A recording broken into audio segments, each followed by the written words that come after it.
Okay, so I'm Cole Spivey, and this is going to focus on the Academy Awards for the 92nd Academy Awards. We're in 2020 right now. So, first of all, what I wanted to talk about was the Best Supporting Actor. So, this is only for the Best Supporting Male Actor. That's all I'm focusing on this post. So, why do we act? We act because we get a sense of joy out of it. It brings us away from all the complexities and we fall into something new and it gives us joy. We do it because of joy. If you want to know the reason, Joy, joy. We get joy out of it. That's the reason why we do it. Joy. Okay? Now, Best Supporting Actor, we have Anthony Hopkins for The Two Popes. I watched it. Very good. Brad Pitt, Once Upon a Time in Hollywood. Very fun. A very fun performance. Very, very fun. We have Joe Pesci, The Irishman. It hits you right in the heart. It's very soulful. We have Al Pacino in The Irishman. It's very physical and very soulful because he moved around a lot in that. It was a triumphant kind of character that he was playing, Jimmy Hoffa. Then we have Tom Hanks in A Beautiful Day in the Neighborhood. I'm sorry, Tom.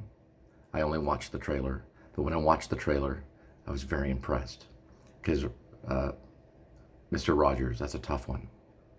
So this is a hard one for Best Supporting Actor. That's why I chose Best Supporting Actor. I chose the hardest one to critique, or to what are we doing with the Oscars? What are we doing with the Academy Awards? We're bringing notice to talent. So it's the hardest one to choose who deserves the little Oscar guy this year.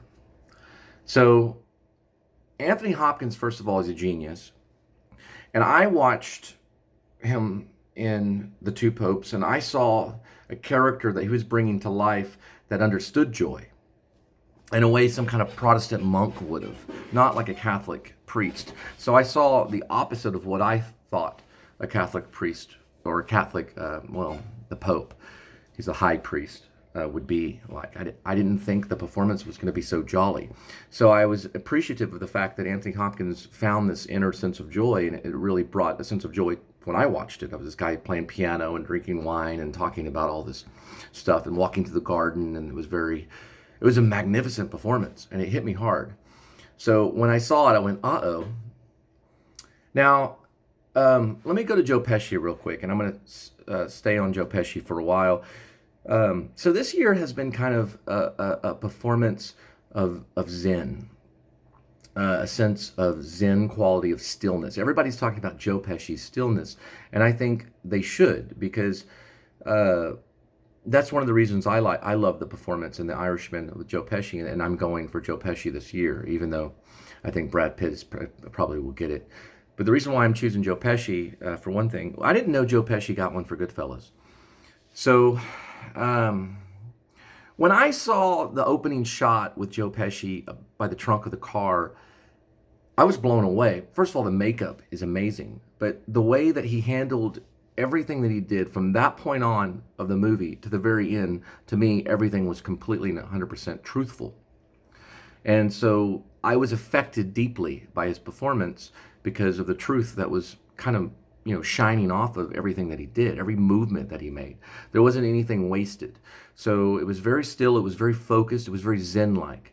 So everything was just very chosen. He seemed to be a heightenedly focused that I've never seen Joe Pesci be that kind of focused in doing something and making choices.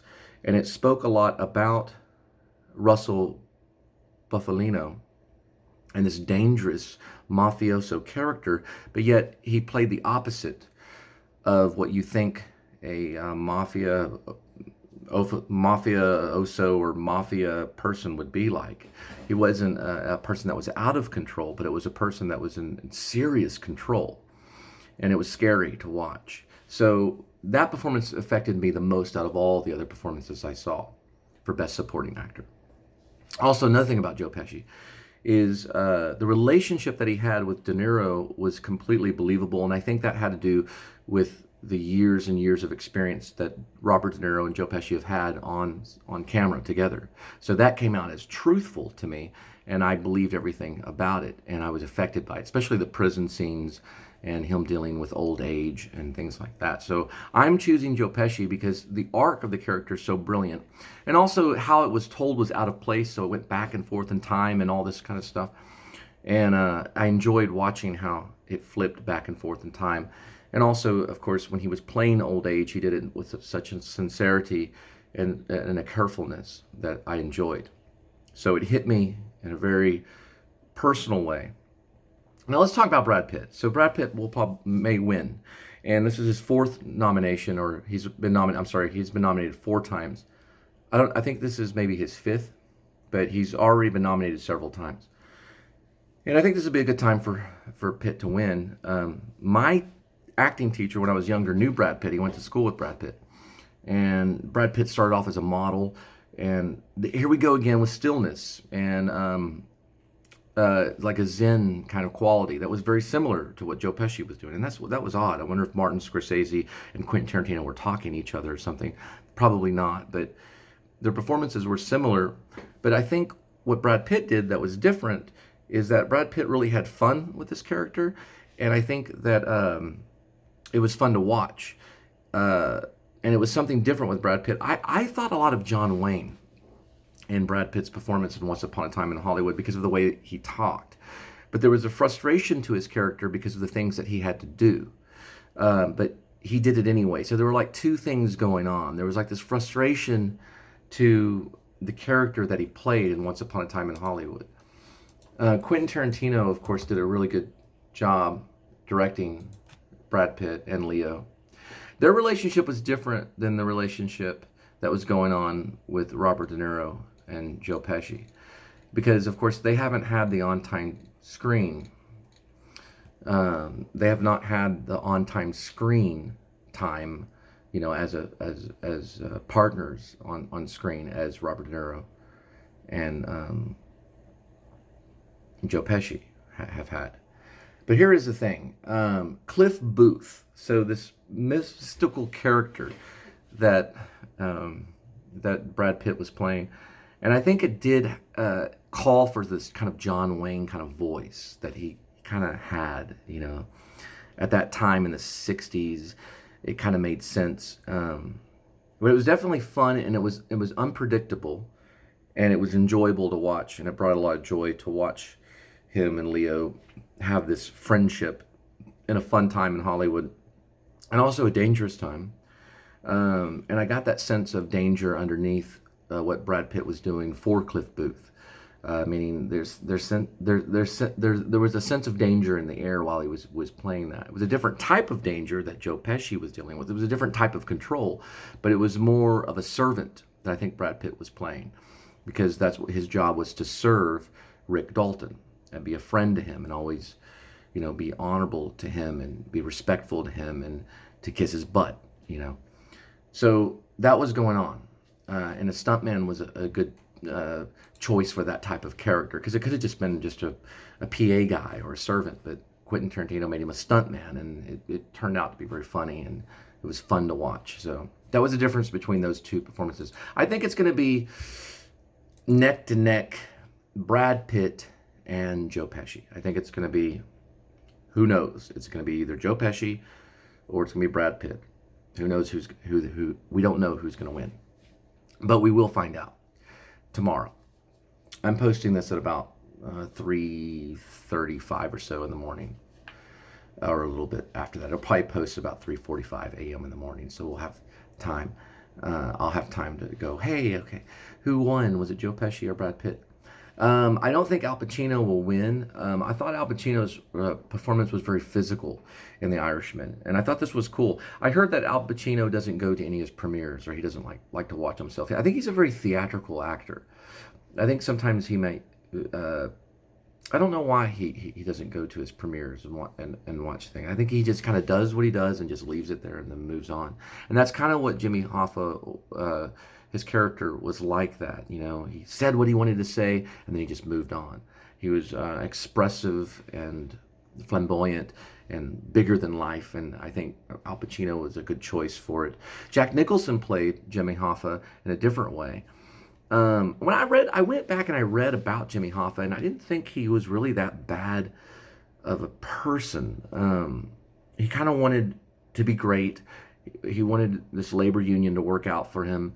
He was bigger than life. He wanted people to follow him for a certain reason. I think he wanted what's best for our country. But how Martin Scorsese sees him and how he's interpreted is he has a problem with pride, and he has a problem with, and this may be Martin Scorsese's seminary degree kicking in, but he has a problem being prideful, and before the fall there is pride, and that's what we get from Jimmy Hoffa, and that's what we get from Al Pacino playing this character that has to die. I don't know. I don't think that Al Pacino is going to win this time.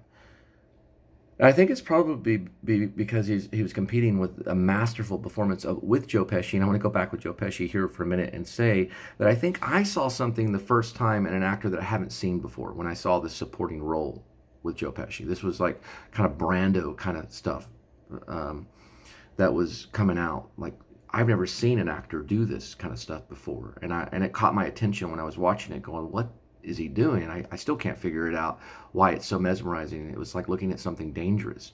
Something was being exposed in himself. Sorry, Brad, I don't mean to take away from your wonderful Once Upon a Time in Hollywood performance. But I would give it to Joe Pesci.